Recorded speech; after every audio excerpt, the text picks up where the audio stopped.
Guys, it's Khalil, Hey, it's Chad. and we are the Marshals of Truth.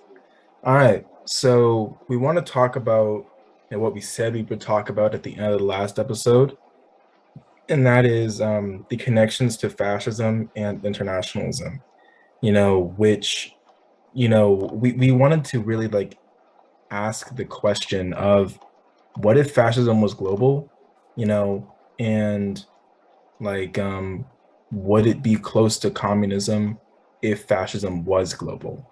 So to start with that, we want to just use a quick quote from Benito Mussolini in his my autobiography, called "The Political and Social Doctrine of Fascism," in where he explained why fascism, as he explained it, could not be um, why it could not be international. He said, quote, "I saw that internationalism was crumbling. The unit of loyalty was too large," end quote. So he saw that he had this original idea, and if you look at the earlier parts of this series when we first started in the first two, three episodes, we were explaining like the biography of Mussolini and how like his like very long and convoluted like political exploration, you know, where he figured out eventually in the end that he believed in with fascism, he started out as a social revolutionary, that he was going to be some like international socialist that did not agree with the concept of a border, that he wanted to unite the world. And so in this quote here, he is referring back to those original beliefs that um, of internationalism, and he was just hoping against hope that the world could be united on something. Um, and we're still grappling with that question to today. Yeah, And so he determined that internationalism, he kind of gave up on the concept because he said unit of loyalty was too large. People, they disagreed on too many things.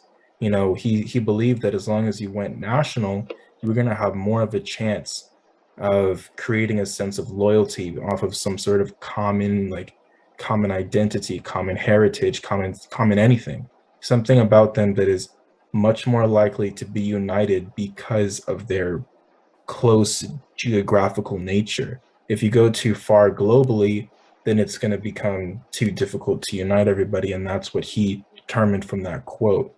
He said again, like, that to create a sense of brotherhood amongst people, the best you can do is go national because global is way too big. yeah.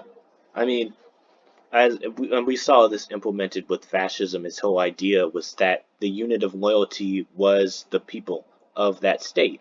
It would be the race. It's the great Italian people. It's the Aryan race, the German people, the people with the German blood. It's very specific. It's one that when someone, hopefully in their country, would be able to be identified as. In Italy, you'd be able to say, yes, I'm an Italian. I am part of the heritage that goes back to the Roman people, this, that, and the other. It's a lot more difficult to bring that out to an international stance. It's hard to say that you, as an Italian, are the same as a Russian in St. Petersburg or an American in Los Angeles. Like it's a little harder to um, relate to that. With Marxism, the unit of loyalty was usually the proletariat, the global workers. I mean, the whole slogan, workers of the world unite. Like that was their unit of loyalty. It was that everyone who was working under a capitalist system should be able to unite under that common theme of working under a capitalist system. It's kind of hard to relate to that because while you're working under that same system, your living circumstances aren't the same. You don't live in the same country. You might not be as poor as someone else in the other country. You might be a rich worker under the capitalist system. It doesn't always fit. Before fascists, it makes a lot more sense to just keep it to the nation. Everyone in Italy is an Italian, hypothetically. Everyone in Germany with German blood, with heritage, this, that, and the other, is a German. That's a lot easier to relate to than the entire planet. So when Benito Mussolini, when he said that he saw internationalism crumbling because the unit of loyalty was too large, it makes a little sense. And so you could see why ideologically fascists wanted to keep to themselves, basically. They wanted to keep to their own nation, get that loyalty within them, and then, but on the outside, you'd have to wonder how would they really do that. I mean, with other fascist nations perhaps. Because here's the thing. If he's willing to say, I saw internationalism crumbling, the unit of loyalty was too large, that doesn't necessarily mean that he ever gave up on certain aspects of socialism that he liked. It just meant that globalism was something that you could not realistically achieve, you Mm-hmm. know? So what if, and this is kind of the point we've been making all throughout the series, and this is a big one. You ready for this one? What if he purposefully shrunk socialism into a nation? You know, what if that was his whole intention behind fascism? That it was socialism, but in only one nation. Mm-hmm. So we can, and that's what we really want to ask, throughout this episode here. It is, what if fascism was global? But and I think we're going to want to answer that question either way.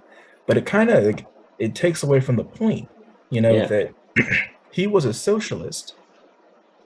I personally don't think he ever stopped. Um, he ever stopped being a socialist at heart. And there were aspects of what he said that made it seem like it's gone away. But now, after looking at it and analyzing it and thinking after each few days of recording here in between, I think, like, wait a minute, what if he never stopped? What if that there were parts of him that were a socialist that never died? That he was an ideological man, a very violent man, a very power hungry man, but a um but a man It's very who philosophical, man. yeah, yeah, like, you're going to try to unite the world. You recognize you believe, you give up it's impossible. And so you shrink it into your nation. So that doesn't mean that he's giving up on socialism entirely, because socialism doesn't need to be the whole world. It's just a little less ambitious. Yeah. So, You look at countries like Cuba, they weren't trying to invade the entirety of the United States to spread the socialist agenda. You had countries that individually could switch to a socialist or a Marxist standpoint, but not try to take it international. They just see it as the best system for themselves. Um, given whatever economic benefits that they feel would bring to their country. But at the end of the day, socialism is international, and that was one of the parts that, as we saw, Mussolini would kind of tweak. He would edit.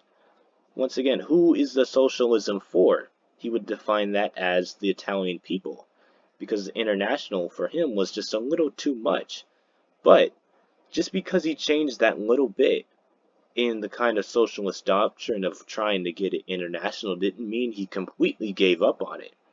In previous episodes, we've talked about how in fascist Italy they pursued welfare programs, more spending for education, paid, no, it wasn't paid sick leave, higher wages, unemployment benefits, um, all kinds of things that would help the people that a socialist would probably see and say that's the right ticket. And so while for the like the in the greater scheme of things, he kept some things about socialism that he never really gave up on. The welfare programs, the importance of the populist. Um, he kept some of that, and he added as we said, we added nationalism to it. But I don't think he ever, like you said, I don't think he ever completely gave up on it because he kept those little bits. right. So I guess, just to like wrestle with the question, because it's just so interesting. What if fascism was global? Like, because, with these dictators like Mussolini and Hitler, they always needed to find an other. They always needed to find an other within their society to help unite everyone. But, for the part of Mussolini that was a socialist that never completely died, what was the point in finding that other? Why was it so necessary that that to unite the people you had to exclude a certain group? Like why couldn't that have just been to anybody that moved to Italy? It didn't need to be just the Italian people.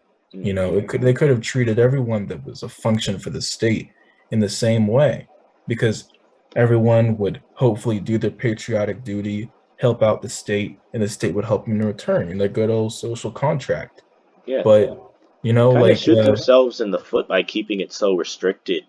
I mean, you lose out one whole bunch of manpower by kind of giving out on the by excluding a whole set of people that people say integrated to the state. And look at Germany. You target whole populations that you could have had joining into the fight for the greatness of Germany, and yet they chose to kind of exclude that. You lose out on a whole bunch of people who might have, who maybe even like agree with you, but they kind of shoot themselves in the foot by keeping it so restrictive. And so you do got to ask the question, what would it be like if they didn't? What if there was the goal to unite everyone in the country, or everyone who went to the country? Or what if that country of Italy or Germany had all of Europe under that same country or system for the greatness of whatever empire or country that they had at the time? What would it be like? right.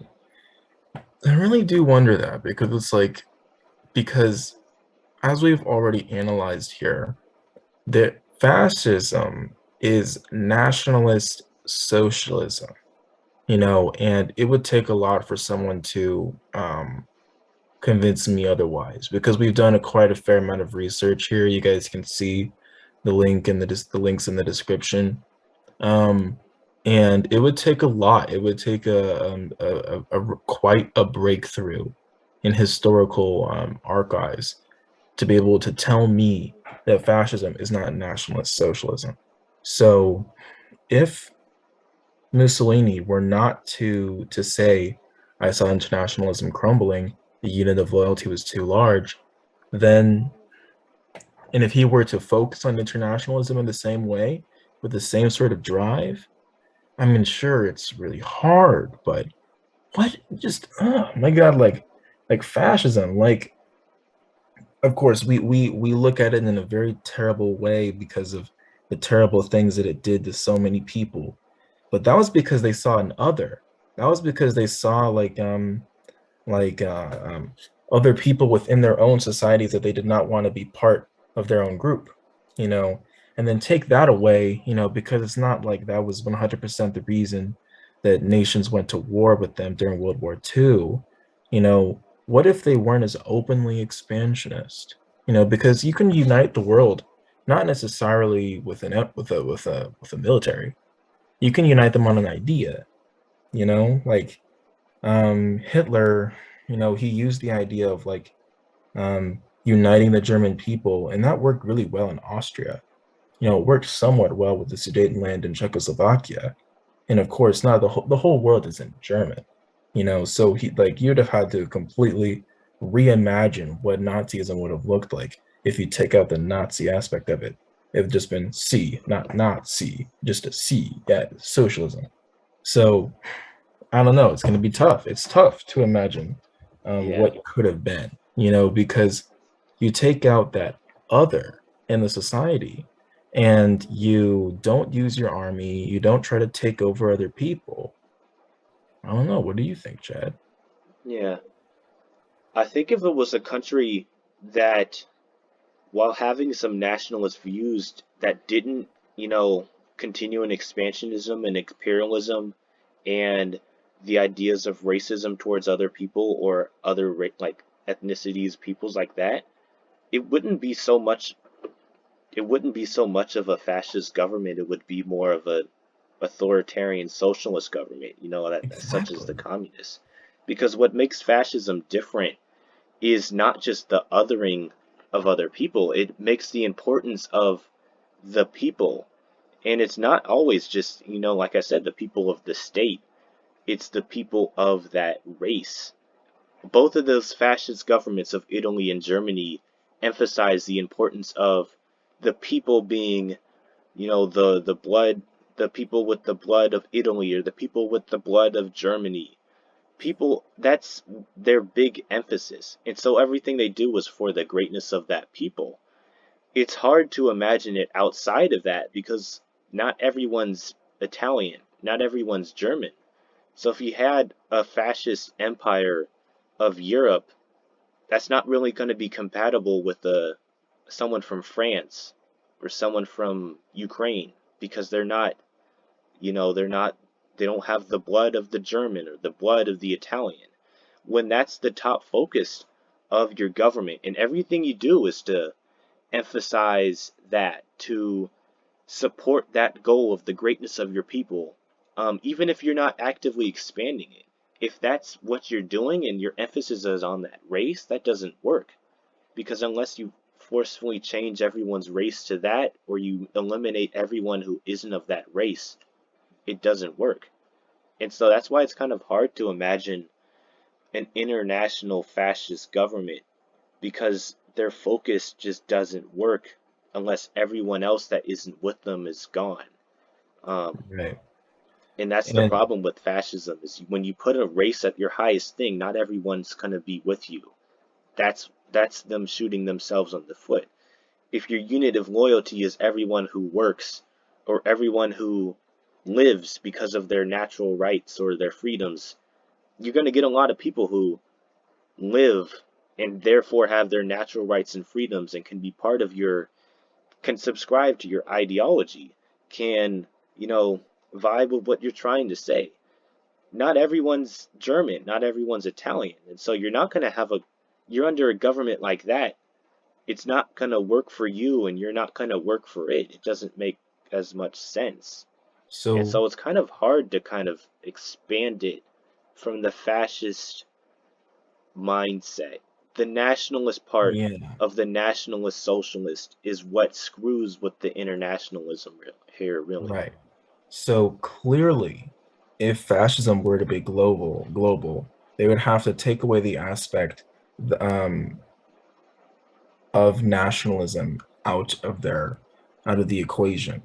You Mm-hmm. know, because if the nation is the race, then obviously it doesn't work because a nation is not the world, you know. So if you're trying to unite the world, if you're going to maintain your faith in internationalism, then the race cannot be the German race. It has to be a Yeah. human race. You know, that's why I think in some ways, like what some people, and I'm probably one of them at this point, what we need is aliens. We need like something that will unite all of us because climate change is not enough. You know, we need something that will unite all of us. You know, so if you wanted to unite the world, then there's a way to do it. You could say the human race instead of the white race, the black race, the Asian race, the German or Italian race, the Japanese race, no, the whatever. No, like it'd have to be the human race. That would be the only way that you'd be able to pull it off. You know, it's like by like I could kind of see it in a way like we think with the blood of our species, maybe. But thing is, we're all looking at this idea of like international socialism, which again Mussolini believed in when he was younger. You know, um, we are also thinking about the aspect of freedom as it plays into all this, and we got to stop ourselves from going too far ahead because our next main series is going to be about this very topic of peace versus freedom. So we have to stop ourselves from going that far. We'll make that connection soon enough, but yeah, like as I mentioned, the Nazi, you have to take out the na because that's the National Socialist. Because remember, like the name Nazi is actually an abbreviation for National Socialism. So you'd have to take out the national part of it because if you're trying to unite the world, you'd have to keep up your faith in internationalism and that have to be socialism. So if you people Yeah. want to imagine what would fascism be like if it was global, it would be socialism, or at Mm-hmm. least or at least It's hopefully, because Fascism always relies on the idea of the other. There could be no other if you're trying to unite the world unless there is aliens. Mm, yeah. Even with socialism itself, it does have an other. You look at Marxism, it's the struggle of the proletariat against the bourgeoisie, against the elites, the capitalists, all that kind of stuff. Even they have an other. And so it's always difficult. It's the question of the world is how to unite the world, and that's something we're going to be figuring out forever. Liberal And democracy doesn't have an other. hmm, that is true. And that's something we'll be discussing in our next couple episodes or next series Why? of Why are these. we jumping ahead? What? I you keep okay. Dang. Yeah. We'll get to that later. Well, at least in the division of looking between socialism and nationalism, they both have an other. When you talk about uniting the human race, you have an other, the aliens. That's still you're uniting the human race, of course, against a common enemy, which works. It's usually, like I said, that's how nationalism they had an other to unite against. Socialists had an other to unite against. The libertarians creating the United States had an other to unite against. It comes in different forms. Some systems have it more than others, but it's difficult to unite a whole people without having something to fight against. Right. And I do wonder if Because that's just kind of the human condition to fight, or to just right. kind of be a little suspicion of the goodness in other people, or Because just maybe a lack of goodness wanting to be without an other. like instead of jumping ahead, because I really do want to jump ahead, but I know I can't. We'll make the connection later, as I keep saying. With the past series, though, um, the whole idea of we always need an other. We always need someone to trick us into hating on some like other minority group to unite the majority. You know, it really reminds us of how of who we are as a species. We always need someone to trick us to be together, because they're humans. The human race is filled with contradictions. We are a social species, like we cannot be alone, but at the same time, like we love truth, we love freedom, but we won't have freedom as long as we're part of the crowd, which is what we were talking about as beginning as episode one.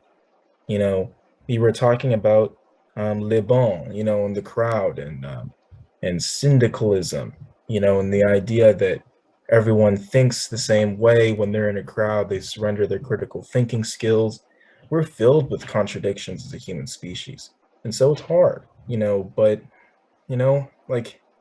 like for those of you guys that need a fictional example to really visualize this concept, like Captain America, in I think I think it was like the second Avengers movie or something, maybe sometime like Civil War. Let me just explain the example.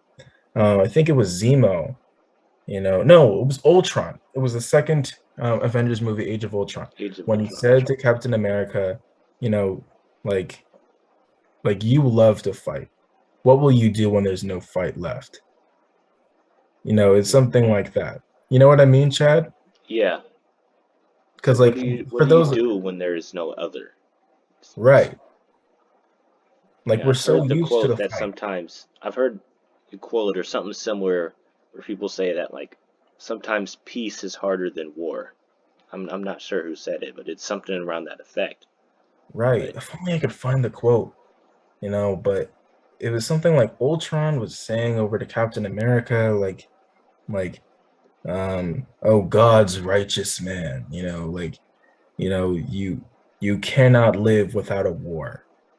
hmm, And when he said that to Captain America, I almost feel like that was the robot species or robot creation dissing on mankind, by pointing that out to him, like, Yeah, oh, God's righteous man, like God's picked being man, you know, like you cannot live without a war.